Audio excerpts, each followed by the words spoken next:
Hey guys, and welcome back to the Lighting Controls Podcast. We have another fantastic guest for you today, and we can't wait to jump into the conversation. But before we do, I just want to take a minute to remind everyone that today's episode is presented by the LCA, the Lighting Controls Association.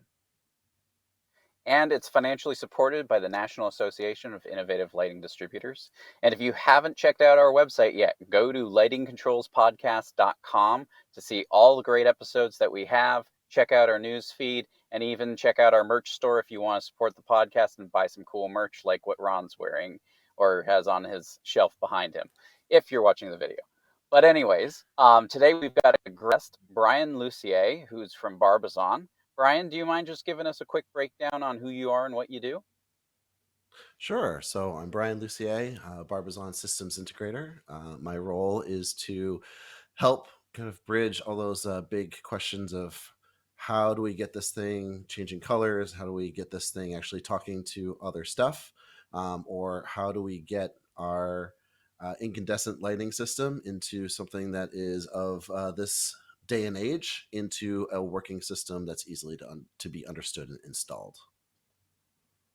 Well, thank you so much for joining us here today. I mean, I think the challenges that you face are pretty much ubiquitous in our industry, but I think, from your perspective, you are just as much hands-on as you are trying to sell and assess the systems and designs. So you have a unique position. In a lot of ways, you're very similar to what Ron does on a day-to-day basis. So I was curious from your perspective of the industry, where do you think lighting controls are? Yeah, that's an interesting way of putting it because I think in my career, from Master Electrician to lighting designer to systems integrator to working for a manufacturer, all those things peppered around the 20 years I've been in lighting or so, has been you have a choice either of column A going with, we'll figure it out later, don't worry about it, just draw a line and we'll sort it out somewhere between DD and CD, or it's somebody else's problem, to column B, which is I can't really design something and not know how it gets put together, or working with product that I'm going to just put a number out and then say punt it later. So I've always been more of a column B because my career has always forced me down column B. And being if you're going to actually install the circuits, then you're going to design the lights application. And so I Mhm. never really had anybody in my background very early on, whether it was at UMass or it was at Mass MoCA or something along those lines, that of a I don't know what I'm doing, so who can I go to above me to solve these problems? Because they were scenic people, they were sound people, they weren't lighting people. And so the buck always stopped with me in my early career. So then it got me into a place of, if I don't know the answer, then I don't really have the ability of feeling comfortable like getting the solution out to them. And so I'd Mm. rather say I don't know, but I will work with you to figure that out, than well, let's draw this up and then, oh, it's totally wrong, but I didn't know any better sort of solution. Right. Um, and so that's kind of where I was, and that's the habit that I've been in. When I see a scope gap, which is the one line of you know cable unknown by others question mark meh, um, that I'm the first one to identify that and be like, I do not want that on my riser, period.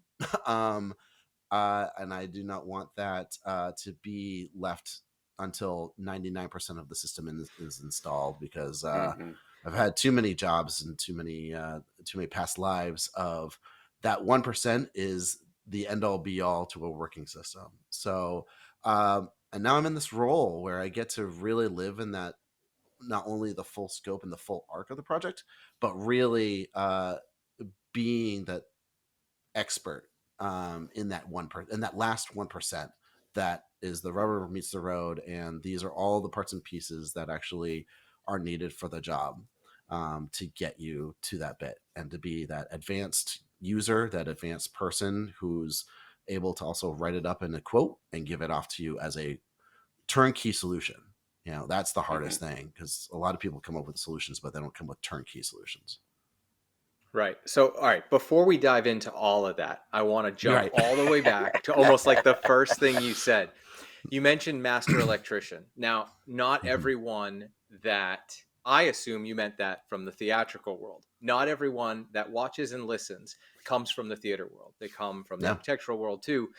Master Electrician means a very different thing in the electrical trades, right? So I just want to Sure. clarify, were you talking electrical Master Electrician or theatrical? And then if theatrical, which I assume, would you mind just explaining to our listeners what that actually is, what that role is? Yeah, so I meant theatrical master electrician. So I've pulled and pushed my fair share of theatrical racks, which are way heavier back then than they are now. You slackers out there on the road. I love I love the tour guys; they're great. But the theatrical master electrician, the person who gets the plot from a visiting designer, who has to look at their house system and make essentially that bridge. So whether it's dimmer associations, circuit associations, understand what their power loads are, 3-phase, 3-pole, you know, uh, 1-phase, 3-pole, those sorts of things, and make sure that there's enough power going into the building that can actually support the plot. Gel orders, inventory, maintenance. It's the main person for a facility on the lighting side who is in charge of actually making sure that the system runs. And then on a tour, it's the one person shop of making sure that everything is getting plugged in, everything's working accurately. They're running the lighting crews who have always questions, that sort of thing, and just getting that all done and coordinated. One of the first people on the load inside to make sure that everything's working properly, and then usually the last people out because of the gear and how the trucks work. So yeah, theatrical Master Electrician. It's always funny because when MassMocha would put out something like a Master Electrician application, they would always get the architectural guys in background of like, oh, I'm apprenticing this and I want to settle down. And it's like, right, no, wrong gig, dude. But thank you. Well, and just to clarify, I mean, MassMocha is a theater and art facility in Massachusetts. We have a lot of national listeners as well who might not recognize that name, but all three of us are in the Boston area, so that name's pretty Yep. well known to us. But Yeah, anybody there are else? many mochas Go ahead. located around the nation for sure. This is the Massachusetts Museum of Contemporary Art. But yeah, so I mean, coming from that perspective, you basically facilitated the lighting controls platform for theatrical spaces as a master electrician, and now you're coming into the architectural world. And granted, Mm-hmm. a lot of what Barbizon does is theatrical as well, but Mm-hmm. there's also overlap between theatrical and architectural, and it seems as though a lot of the theatrical dealers and integrators are really getting into architectural integration because of either DMX or because of the architainment world. And so you're really kind of taking those tools and applying them to what is ubiquitous in our industry right now. And so, what do you think architecture has not learned yet that it could learn from theatrical? Yeah, so you're absolutely right on many of those fronts, right? So the knowledge base of what theater has and the group there, there's many of us that not necessarily jump the ship, but realize that there's opportunities in architecture of carrying those projects forward, right? Because there's not a lot of difference between lighting a set and lighting the exterior facade of a building. It's just also nice permanence to be able to go to your family members who may not necessarily see your show, but they can look at your building and be like, my life is justified. Look at that. Look at that. Look at it change from blue to purple. Yeah. And especially in the Boston area where my brother's in the suburbs. He's like, I'm not going out to see your show. But like, fine. But you're gonna see that building when you're driving by at 50 miles an hour. So look at it. Right. So, but moving forward, right? There's a lot of technology out there that is sometimes, maybe it's ironing out a little bit, but for just as much as in theater, Wild Wild West style, right? We Mhm. went from Mhm. telephone cables and AMX to DMX relatively quickly, to realizing that we have a lot of information coming down a pipeline, and copper wire is, or at least in a DMX, you know, Belden sort of number, or uh, and going to Ethernet, because we realize the potentials of, yeah, man, we can send a lot more information down copper than we used to be able to. We Mhm. just need to get out of these older protocols. And you have electricians who on the daily are used to 0 to 10, and Mhm. Y splices, and not understanding run length limitations, because they can Mhm. plug in all day every day. Yep. And so you have this multiple faceted problem associated with what they have to deal with, from old school side of fluorescence and incandescence, to Mhm. this complicated working, living, breathing computer system that controls computers, that controls regulators, that then spits out emitters that or spits to emitters that also produce light, and they go, yeah, man, I didn't go to school for this. And Mhm. so you're essentially saying, like, what's the best solution? Um is DMX the best solution? Is DMX in another form like Ethernet the best solution? Mhm. How large of the project is? Usually I go first and foremost to Ethernet, because every building has IT, and it's Mhm. just a, Mhm. if my controller is on the first floor in a security desk and I need to go to the penthouse, my God, I'm not going to run my own individual cable off of that. I'm going to use the infrastructure, because I already know that there's fiber or copper or something in there, and I just Mhm. need to coordinate that out with the IT people, right? So those are things. But I've usually always have clients of, how can security desks control this, and Mhm. knowing then it's like, I need to have a controller that lives and breathes down at the desk, not just in the electrical closet, not just up in the penthouse. And Mhm. even if it's just there and it's never used or touched, but you have to make that work, as well as actually making the lights work, not just on day one, but 5 years down the Mhm. line, and creating a system that So I works mean, all day every day. to compress, what you were saying there, and to answer the question, I think you answered it, but I think the thing is that what I really like is what you're focusing on, which is, where does the controller live? Hmm. Because in theater, that's a critical question to ask. That if you don't know where the controller is going to live, you're not going to have an operator that's functional.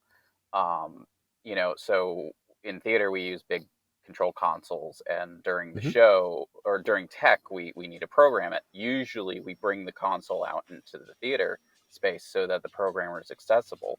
But then during the show, it could be, in some storage closet where somebody's just hovering over the console with a Yeah. cue light going off, and that's it.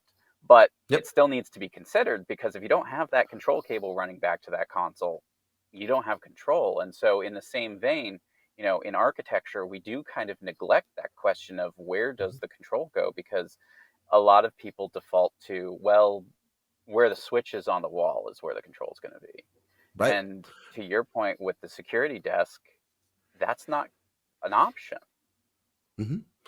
Yeah. So even going back to theater, right? You may have one house console that you're working into with, but a tour may have the house console in the control booth, but they may also have a Mhm. lighting console on stage that's handling things. And so you always have to think about where the console is, and also which priority is being taken over by those consoles. And sometimes it's a little bit of Right. a song and dance with that, right? So yeah, answering that question of, is it a uh, is it a one-off room? Is it just a conference room that has a controller on the wall, or is it a large, experience, that's signage, that's branding? That's an Mhm. opportunity for that company to stand out and be a member of the community. And those all have different intricacies and complexities associated with them. Right on. Well, and I think, talking through this, I kind of made a realization about why theatrical people end up sliding into controls in architectural so easily. It's Yeah. because that's a thought you have to think through. You can't Mm. just go, there's going to be a control console. You need to know what model control console you're going to have. You need to know what the capacity Mhm. is. You need to think about how things are going to get programmed. So in architecture, I think, again, there's a lot of assumptions made about controls that theatrical people don't take for granted. Theatrical people go, well, is that really the case? Like, what are we Yeah. using here? And I think, when it comes to manufacturers right now in our industry, it's hard to pin down exactly because they're so different in some cases. You Hmm. might have a system that has, you know, nesting zoning capabilities or conditional logic, and you might have a system that doesn't. Mhm. Yeah, or proprietary software with that, for that Hmm. matter, right? And if you're Mhm. Right. mixing and matching manufacturers, you may have 3 or 4 different softwares on your computer to talk to everything, because some may be ArtNet 1.2, some may be proprietary, some may be ArtNet 3.4, some may be straight up DMX and you need a DMX USB dongle to talk to it. Some you are walking around Yes. with a Swiss on, um, and uh, and for me, like, I'm going crazy if I have to plug into my system 8 times to actually like get Hmm. everything talkie, get the ones and zeros and the, as my wife says, the beeps and the boops all in one place, And so yeah, it's a fun challenge to get all the beeps and the boops to work, but I love it's that. a Well, and I think, you're right. It's great. I love it too. The beeps and the Um, boops. yeah, it's really it elevates you and also degrades you at the same time, and being like, all right, I don't talk about your work and your algorithms in such a demeanor, but sure, if that helps you understand things. And by the way, can you learn how to use the remote every once in a while? That'd be great. Um, so, but yeah, it's so it's a balance. well, and I think, that right there highlights the role that you play in our industry because of the fact that you could have a need for all 5 protocols to Yep. be operating at this simultaneously, and you Yep. need that whatever black box in between it all to Yep. delegate information and translate it. So, your role is, in a lot of cases, I'm not saying every case, but in a lot of cases, is to make sure that that black box is what it needs to be. Absolutely, yeah. It's in an ideal world, you're working closely with a specifier, and you're getting to a threshold point where you're like, I know you want to specify 0 to 10, but you have so many 0 to 10 zones, it doesn't make sense. Like, we can Mhm. Right. accomplish this with one DMX controller instead of 10 0 to 10 gateways. And I know it's going to be a little bit more complicated, but we'll get through it. But that's how you keep the controller costs down. That's how you keep installation down to a degree. And it's Mhm. once we're kind of at a place using Ethernet, then it's the cost of materials, things start disappearing because of what we're Mhm. capable of doing, right? But that's the hard conversation that you have with specifiers. So, like, no, this zone is only static weight and only needs to be to 0 to 10, or this it just really needs to be on off. And I'm like, I get you. And at the same time, like, if we're talking about 0 to 10 here, Dolly here, DMX there, it's a lot easier to have all these parts and pieces off of a singular working net controlled system than it is to have Mhm. button press stations here that are separate from all these bits and pieces and gateways and things like that. Especially when you're talking about building monitoring, building maintenance, and possibly where energy codes are going, which is you know the grid wants to Mhm. be able to talk to a building and say, I need you to turn things down by 50%, right? Title Mhm. 24 stuff. And being able to accomplish that from a singular entity, um, sometimes sometimes is the best way forward Right. in being able to accomplish that, right? As opposed to all these individual systems that then need to be triggered or figured out and bridged, or not, because they're not capable of doing that. So yeah, and it's more than just the black box, right? Like so you were mentioning, communicating with the specifier and trying to help them through some of that. But there's plenty of times where we don't get that option, yep. right? We get the documents, and right? They're that's already been done. Someone's already worked through with the specifier, but maybe not. Maybe no one worked through it with the specifier, and there was a lighting design but no controls plan. And now you're coming in and trying to work through a controls plan, but also work with the manufacturers who looked at this individual thing and said, okay, well, manufacturer A is going to provide their controller, manufacturer B is going to provide theirs, and C is going to provide theirs. And now you're coming in as the integrator, having to say, no, guys, I'm using this controller. You can all omit that. That's a deduct on the project. And could you talk through how it works on that side when you don't get a chance to work with the specifier up front? Yeah, I mean, because you're right. It's you ideally would want to work with the specifier. You get that call in from the specifier because, like, hey, I have this job, multiple manufacturers, multiple zone control, relatively complicated narrative, but there are some simple stuff too. But I'm sure that I don't know as much as you do, and so let's brainstorm and jazz this up a little bit and improv and yes and get to a place of a better solution for the end user, right? Because the design comes first, the lighting, the rendering, the photometrics, that all comes first, right? And then the controls come second. But if you're not thinking holistically, because an office doesn't work that way, the industry isn't really working that way, and it's right. I hope I'm able to assert my own controller onto the job when I'm looking at the whole thing and I'm looking at the lighting schedule, and I'm able to do that.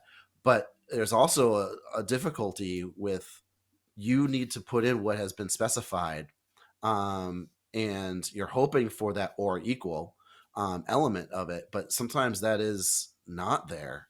Sometimes it's the recommended controller is here, and any other recommended controller is to be approved by the specifier. And so then you're relying on your relationships with that specifier and calling them up and saying, I see this, I think that there's a better way, but we have to stop the design. We have to stop this process for a week and kind of figure this out in order to get an accurate number.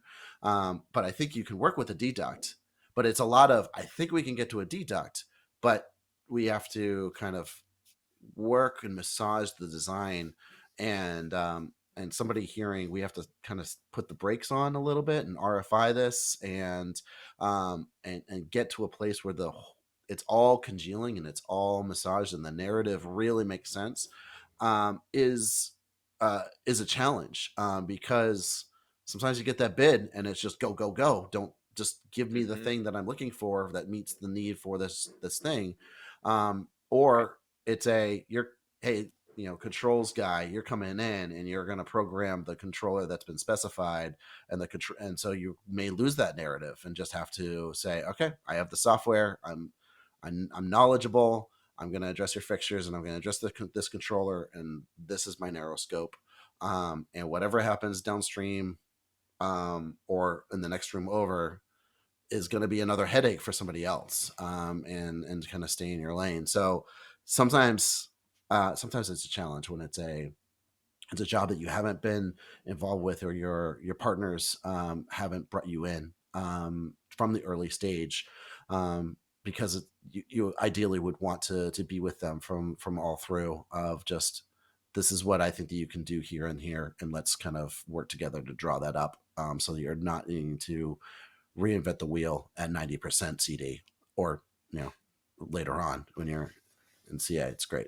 And I'm so hearing the specifiers in my ear right now saying, sure, a ubiquitous phrase, which is, we'll figure it out in submittals.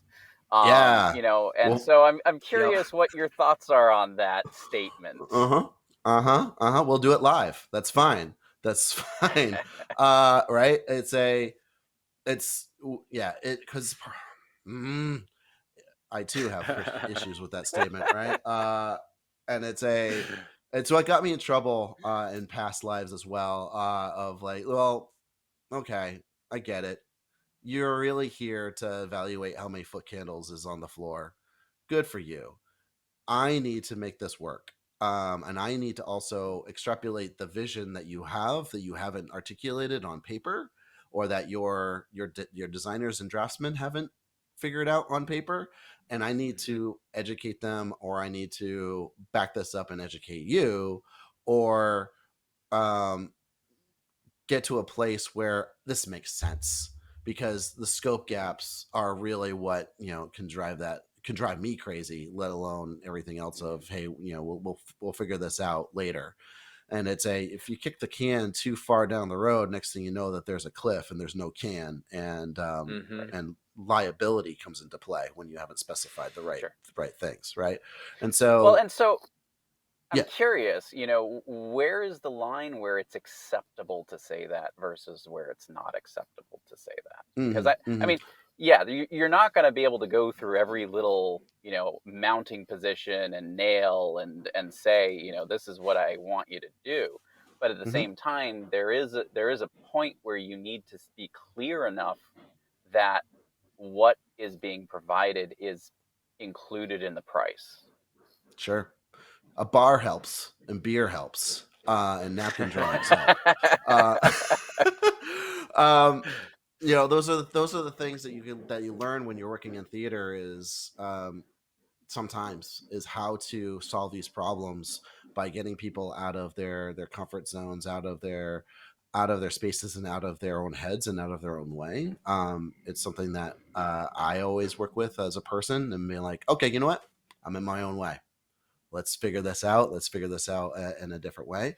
But the napkin sketch of what you're thinking and how you're able to do that is sometimes I'm not going to take you to school and tell you, Mr. Principal, like how to do this, but I'm going to tell you that there's probably been some software or some hardware innovations in the last couple of years that you may not be familiar with, because it's not stuff that the IALD really talks about. It's not the stuff that even the IAS will talk about. And it's just but this is just how these are the solutions that we're thinking of, the control side of things. And hey, this particular manufacturer came out with this solution that really turns the Swiss Army knife into a julienne fry maker. And so what you need is the Swiss Army knife that also makes julienne fries. And so it's I didn't know that they could make that, sort of thing, as opposed to, right. Yeah, man, get out of my way. You're old. Move on. Stick to the fluorescent lights you're used to. So sort of thing. Well, so I mean, taking what you said, what you're trying to say, what I'm hearing anyways, not saying what you're trying to say, because I'm sure other people are hearing it, but basically, getting familiar with the software as much as the hardware is critical in these applications, because if you don't understand the capabilities of the software, that might be one of the reasons why someone says, we'll figure it out in submittals, because it's an unfamiliarity with what the capabilities are, or just a lack of clarity on what is being expected. Absolutely. So, like, especially when it comes down to the end result of, hey, we have this pixel mapped beautiful thing. We want it to be very dynamic, and we want it to have constant waves, and we want it to come up at a diagonal, not just straight across. And we want to be able to rotate that every hour into a new show, and just keep it alive. We just want to keep it alive. And you're like, cool. The best way to do that is maybe a video, and handling when we insert that video into the thing, as opposed to spending 10-12 hours poking and pecking at the solution that you're looking for. And maybe it's not right, and maybe it's something that the controller is never going to do for you, right? It was never designed to do that, but it was capable of running an MP4, right? Or whatever, take your video file of choice. But it's Hmm. like there are some things that a controller can do, but then there are ways of like, if you just have a content creator who creates this thing, then you say that looks great, we can just drop it in and we can move on, and you've saved yourself 16 hours of programming on site, night call, and we're good to go, you know. And so yeah, it's conversations like that as well, all sarcasm aside, for just a brief moment, is the lighting control specifier, the lighting controls integrator knows what the controller can and can't do. Hmm. And you know, you have a client who may not know what they want, but know what they can achieve because they've seen stuff, and but Hmm. doesn't necessarily know that that's not baked in presets, or that's not Right. Right. a slider that we can move, and a parameter that we can just move from left to right. That is like, no, no, no. Yes, that's content, but it Hmm. is pre-rendered content that now we're putting on the face of a building or something like that, right? Well, And so and that goes into the argument that a lot of people have brought to us, which is that, you know, when you have a design in mind, you should really bring in somebody who understands this early on to the Yeah. conversation. You should bring an integrator into the conversation, even if it's just a vague idea, mhm, so that they can participate and say, this is probably what you want for a controller, as opposed to, you know, you're at 100% CDs due tomorrow and you need to figure out what yeah, controller you need. yeah. Yeah. uh, and there's a couple problems with that, right? So Hmm. um in a I would love to rely on my relationship with my specifiers to say I don't know enough, so I'm going to give Brian a call. I'm going to give Barbizon a call. Um, but you also have we didn't really know problem, Hmm. right? The Yeah. general, well, we didn't realize that that this was actually going to be such a thing until now we're in it. So help us.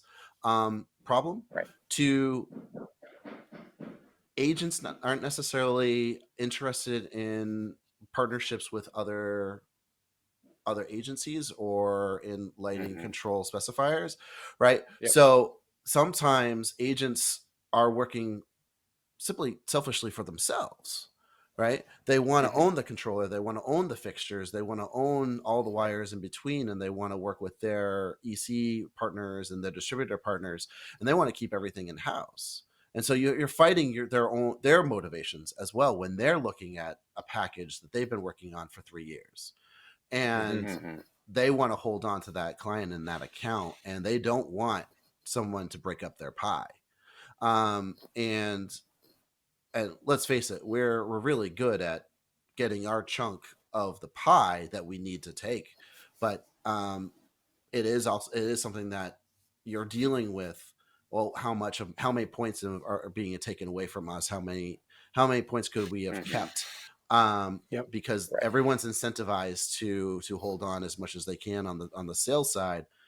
um, there's sometimes not a lot of kumbaya happening, and you Right. hope and you rely on the specifier to go, yeah, I get it, agency, but you're kind of full of crap, and what I need Hmm. is somebody who I can trust and I can work with, who can handle the control side, and I'll write into my spec, you know, the controls is here, because the first thing that Right. I'll hear from a lot of agents is, "Oh, we have a controller for that. Don't worry about it." Right. Yes. And right, you'll hear, "We Yeah. got a controller for that, no problem. We'll package it up. Right. Here you go." And the specifier is like, "Oh, great. It's one less thing I need to worry about because I need to move on to the next project. Like, this one's taking up too much time. We didn't budget all this stuff. We need to move on. So here's my package. Here's my fixtures, controller, and whatever. You guys figure that out and move on." Yeah, So and one of the big issues with that, as you know, is when that unfortunately happens, you see the issue of the controllers maybe not capable of reaching the full vision of the specifier or yeah. the owner, and then you've got to deal with, well, I can't really do that with this controller, and then you've got to fight that dance as the integrator of Mm-hmm. trying to make everybody happy with the maybe what wasn't the right equipment in the first place because that happened. So It really comes back to integrator or having a good controls designer on the project, right? Yeah. So, follow up question. I like to ask this. We've been asking this a lot from people. When it comes to controls design, who do you think should be responsible for the controls design on a project?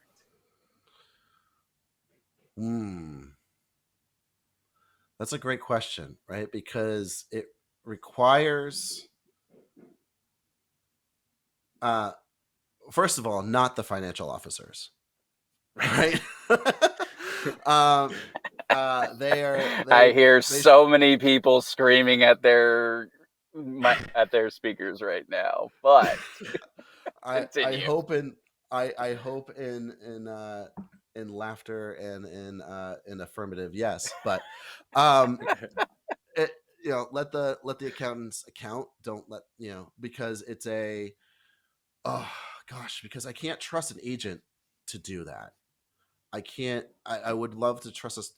I want to trust a specifier to have the knowledge of when they're over their head on controls, but I trust a specifier to do what they're comfortable doing and repeating it time and time again, and not necessarily come up with the roadblocks or have the foresight to all of the roadblocks that are associated with certain controllers, because not all controllers are built equally, right? And so it's I know I'm not going to get every job, right? And so it's clearly if I'm hired, then yes, my scope is I will be in charge of the turnkey controller solution and all of the things associated downstream of that of that computer. But and this is kind of where the interesting triangle of Barbizon as a business model works, because we're trying to work more with general contractors to also educate them in realizing and recognizing the road bumps that the roadblocks that are coming up in their way before they step in it, right? So that they can ask the right questions. And what is controller doing? What it's capable of doing? And this is what my client is asking for. Does it fit this controller and this narrative? And so there's part of the responsibility falls on the specifier. Some of the responsibility also is with the general contractor to make sure that the project that is going to go up and is smoothly with all the different aspects of the job, whether or not they're comfortable and knowledgeable in controls or not, right? They're the ones that have the final sign off. And so some of the onus is on them, and the people that they hire down the road, right? It sounds like then, from your perspective, the lighting controls designer should be a contractor working directly under the general contractor. Sometimes that's how sometimes Barbizon is brought on. We're brought on as a sub as the GC, because the GC has broken out the controls package, because they just see a series of scope gaps and they need somebody to untangle the web that is, and or we rely on them heavily to give us a heads up on a job that is complicated, that they have questions already, but it hasn't gone out to bid yet, so we can keep an eye on, right? And so there's an element of that relationship that is extremely important. And like I said, it's sometimes the controller is wrapped up with the lighting package, and sometimes one of the best models that I've been working with is working with the agent to break out the controller and coming in and working with them and closely and say, we'll handle the controls package and we'll come in with your lighting package, so if you win, we win. And working on that relationship, and that's been a smart way that we've been working in doing it. But it's just there's a solution out there for every business to identify and go for on their own, and it's just a matter of what are your relationships, who are your resources. My friends have more friends than I do, right? and it's a challenge for sure because, like I said, just getting to the last 1% of a finished job on the control side of things is the slog. When you have a series of people going, well, from what I read on the spec sheets, it seems like this will work fine, and it's just a series of assumptions. Sometimes it's a series of assumptions, Right. right? Or Right. it's a design build, It's and that right. manufacturer gets contacted, and a manufacturer is just as selfish as an agent, and just wanting to, if they have a controller, Yeah. they're gonna sell you that controller. They're gonna give you a working turnkey Right. solution for you, right? But it may not be the best controller, and it may not be the right controller, but it's the one that they provided for you with as little questions as possible, because the job needs to get done in 3 months, and it's a design build. There's only an EC Right. who's working more or less with the Yeah. with the ownership. So yeah, it's hard when So, I mean, and then if you had a magic wand and you could change anything in our industry for the better, what would it be that you would change? yeah, the legitimacy of a lighting systems control integrator, of as much as a lighting design office, right? And just being like, okay, Mm-hmm. what I have is, because I have my HVAC guy, right? I have my electrical guy, I have my lighting, I have my lighting controls guy, I have my building controls guy. Like there's already existing some of this in just other industries of, well, yeah, we'll engineer all the HVAC and the noise reduction and yada yada. The controller is going to be handled by these guys. Oh yeah, great, no problem. Well, they'll zone it out and all that sort of stuff. But when it comes to lighting controls, because it's so relatively new, it doesn't necessarily have the same legitimacy as a lighting designer or a specifier, right? And so that would probably be my magic wand of, let's work to market ourselves and getting away from, especially when it's even lighting itself, right? Hard goods versus ethereal lighting, right? It's always I know, even in theater, right? It's like, I know my technical director needs to have a background in set building and sound, and it's like, right. So they're going to be in the dark. Is that you do your shows during daylight? What's happening? Right. Where's the collaboration? And so you have a similar thing where it's like, okay, I want my material. I want this room to be completely marble, and I want and gold trim on everything, right? And you're like, cool. What are you doing for lights to like make that look pretty? Be like, I don't know. The 100. How much does the thing cost? $50? $10? It costs like $10, right? Let's get this all done in $10. And you're like, no, no. And so it's so for lighting itself, we're probably on the let's say on the last thought when it comes to the budget, right? And probably one of the first things to cut, honestly, right? Controllers are the first bits of the lighting system to get cut. And or whenever you hear the lovely words VE, that you'd be like, I am washing my hands of this project. You all can just jump off a bridge. Like I am. But in case any of our listeners don't know, VE stands for Valued Engineering, which is a short form way of saying the project needs to get cheaper so that we can afford within the budget or something to that effect. It usually refers to when things are getting cut or made less expensive. So right. It's like, oh yeah, we're gonna do this beautiful color changing thing, and then all of a sudden it got VE'd, and it turned into this low pressure sodium lovely grossness, because they found these fixtures in a box somewhere off of Vinny's truck. Yep, that's VE for you.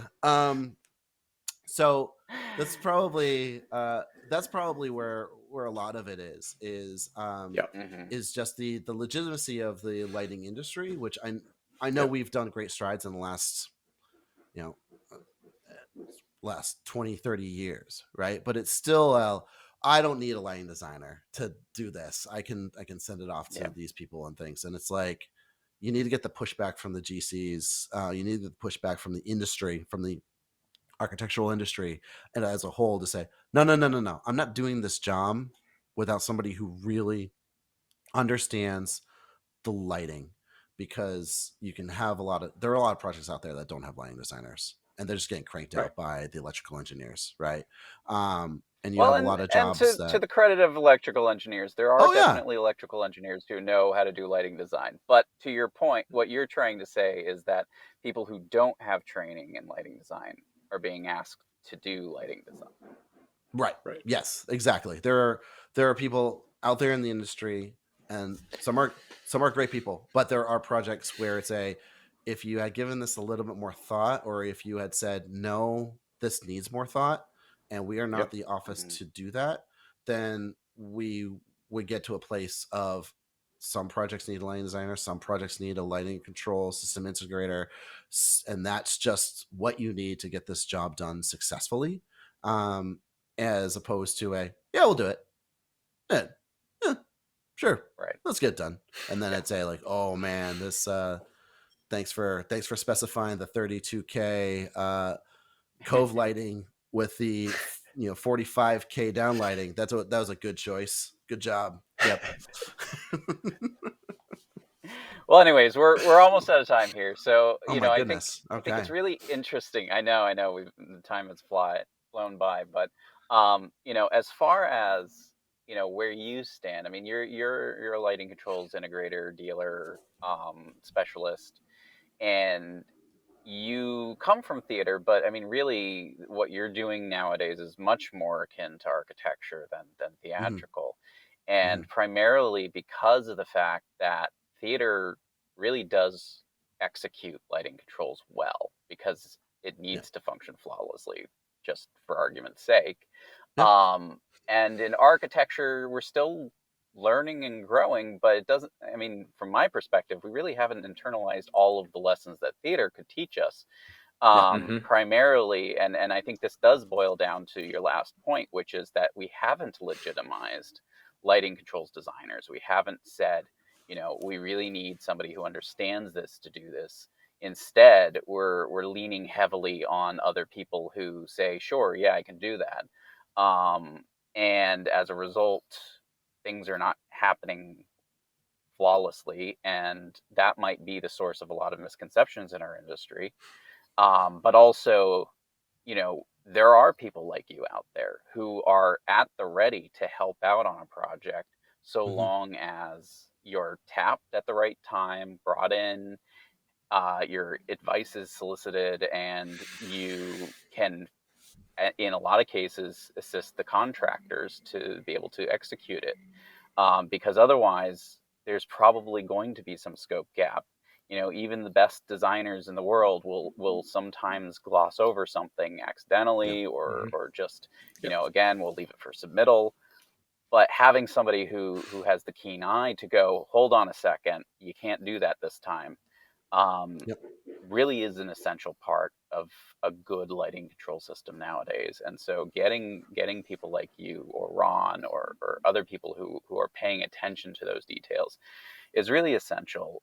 Maybe not for every single project out there. If you're just doing a hmm quick hmm retrofit where you don't even have a lighting designer or a need for a lighting designer, sure.